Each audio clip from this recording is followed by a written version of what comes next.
Have you ever wondered why important decisions in schools are hardly made by just one person? In reality, most decisions, especially in educational institutions, are made by committees and boards. And so today, I'm going to walk you through how decision-making happens in these groups, why it matters, and what makes it effective or sometimes problematic. Good day, everyone. I am Teacher Ken, and this is Management and Decision Making School Guide.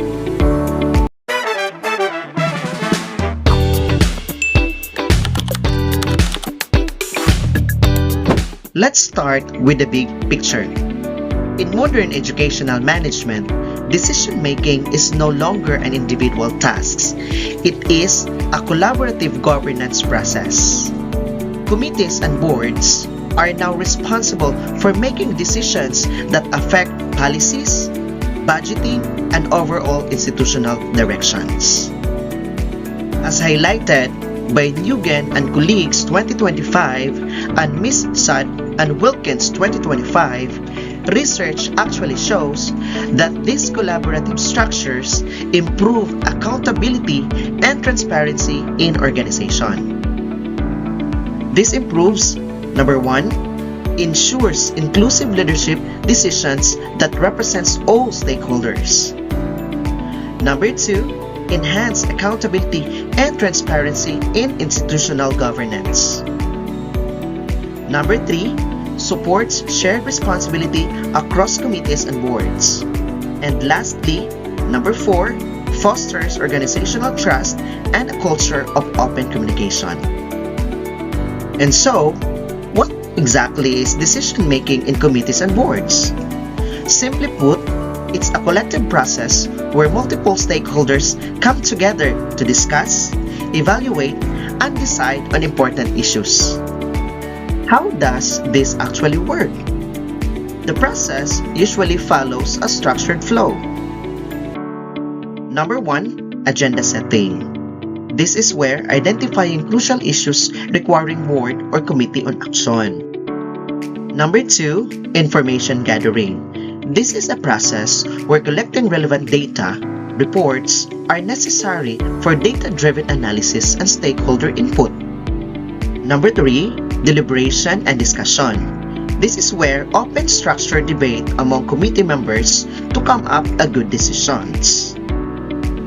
Number four, voting or consensus. This is a process where to reach a formal decisions through vote or argument. Number five, implementation. This comes with assigning responsibilities for actions and execute the decisions made by committee or board. And lastly, monitoring and evaluation. This is the process where assessing outcomes are vital for the accountability. Study shows that both data and group interaction influence decision at this stage. This was according to Cortes et al. 2023. Now, at a deeper level, committees and boards are not just discussions groups. They are governance bodies.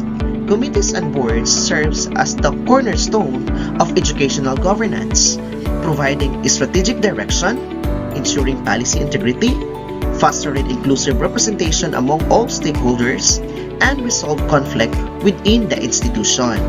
This strategic governance role is strongly highlighted in recent research according to Ral et al. 2025. In addition, according to recent studies, when more people contribute ideas, decisions tend to be more balanced and informed. This also increases trust and legitimacy among stakeholders, as supported by Ping and Nair 2022 and Moral 2022.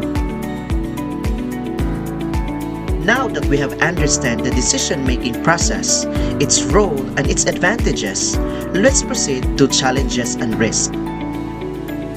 Committee and board decision-making carries inherent risks. Awareness of these challenges is essential for effective governance in educational management. For example, there are something called risk of groupthink and conformity among board members. This is where people just agree to avoid conflict. Another is slow decision-making processes due to consensus requirements, and sometimes potential power imbalance within committees and boards.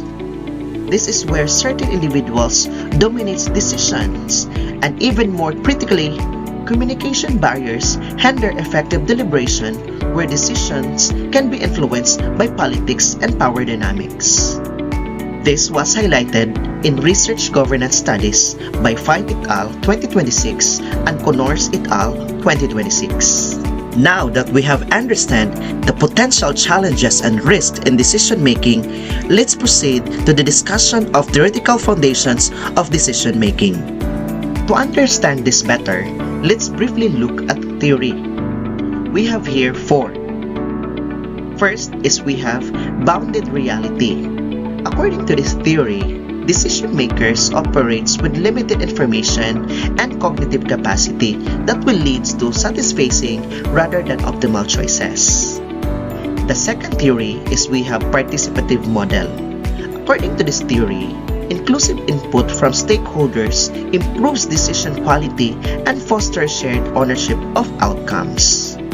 The third theory is we have political model. Now, this theory talks about power dynamics, coalitions, and competing interests that according to them, or according to this theory, it shapes the governance decision within institutions. And lastly, we have the garbage can model. This theory talks about decisions actually emerge from a chaotic mixed problems, solutions, and opportunities rather than linear processes. And as shown in these studies by Torlak and et al. 2022 and Rodriguez et al. 2025, these theories explain why decisions are not always perfectly rational. Now, this is where things get really interesting. According to recent studies, decision-making in committees is all about balance. Balance between inclusivity and efficiency. If everyone participates, decisions becomes more inclusive but slower. However, on the other hand, if decisions are fast, some voices might be excluded. That is why balance is very important between inclusivity and efficiency.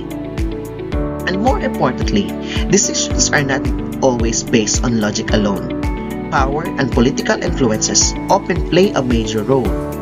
This is strongly emphasized in governance research according to Fine et al. 2026 and Connors et al. 2026. Now, let's proceed to the role in educational management. In real educational institutions, committees and boards play a vital role in shaping educational systems. How it's done? First, this is by set educational policies and standards for institutional excellence. Second, ensure compliance with regulation and legal governance requirements. Third, drive leadership and change initiatives across educational institutions. And lastly, we have facilitate stakeholder engagement and inclusive participation in governance. This role directly impacts performance and outcomes according to Misad and Wilkins 2025. Now, let's proceed to the contextual insight, the Philippine experience. Let's apply this to our own backyard. In the Philippines, our decentralized education system pushes governance authority down to the local units. However, this comes with hurdles. Studies in Caraga region by Lim and Loyan 2026 show that limited capacity and resources gap in local school boards can hinder the progress. The key finding is that the management competence of executive leaders is the most vital factor in making this decentralized board successful. Now that we have fully understand the critical analysis in decision-making and also the important role of committees and boards in shaping educational systems, especially in the Philippine context, we will now proceed with the best practices in committees and boards in decision-making. According to Ral et al. 2025 and Torlak et al. 2022, Implementing best practices in governance ensures effective, inclusive, and accountable decision-making within educational committees and boards. We have here 4 best practices. Number 1 is we have define clear roles and responsibilities for all committee members. Second is we have promote open, inclusive dialogue to ensure all voices are heard. Third, use data-driven decision tools to guide evidence-based governance. And fourth, establish conflict resolution mechanism and invest in regular training. And that's it for best practices in committees and boards decision making. In conclusion and key takeaways, decision-making in committees and boards is essential in educational management. It brings collaboration, diverse thinking, and shared responsibility. But it also requires strong leadership to manage challenges and ensures effective outcomes. This was emphasized by KH 2023. Thank you so much for joining us in this type of explanation today. For a full list of our scholarly reference used today, please see the credits on screen and don't forget to like, subscribe, and share your thoughts in the comments below.